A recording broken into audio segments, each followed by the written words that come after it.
let's do some what if here. You know, I like my NFL stuff, and a couple have occurred to me coming off of this season we just saw. First of all, remember, Lovie Smith, he left the Texans screwed. What a final move by him. Oh, you're going to fire me? Boom. Well, I'm gonna screw you for a generation and not let you get the guy, Bryce Young.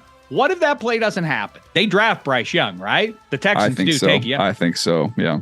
Okay, so then are the Panthers in the playoffs right now? I'll tell you what, the Panthers would have won a lot more games, but I don't know that they'd have been in the postseason. I think I overvalued what was there on campus there. I think the DJ Moore being part of that was a killer there. We can all agree that if we have eyes, that CJ Stroud is a more talented, especially at this point in time, a much better player than Bryce Young. But I don't want to underestimate how terrible the situation was in Carolina, not only with the talent around him, but having a million voices in your ear, and a bunch of them are former quarterbacks, which I think sometimes it's too much.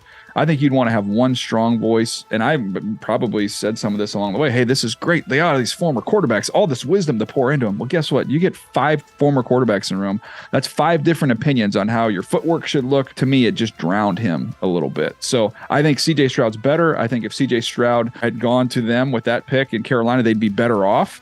But I don't know that they'd be a playoff team. You think Bryce Young landing in Houston, do you think that would have worked out somewhere close to as well as it has with Stroud? Do you think they'd be tracking for the playoffs and all that with D'Amico? I think they would have been in contention. I mean, it came down to the very end, so there was no margin. So if I'm going to agree that CJ Stroud has been a much better player, is a more talented player than Bryce, and they, with all of that, barely snuck into the postseason, I would say Houston probably doesn't make the postseason if they took Bryce. But man, Bryce would be a lot happier, I can tell you that much.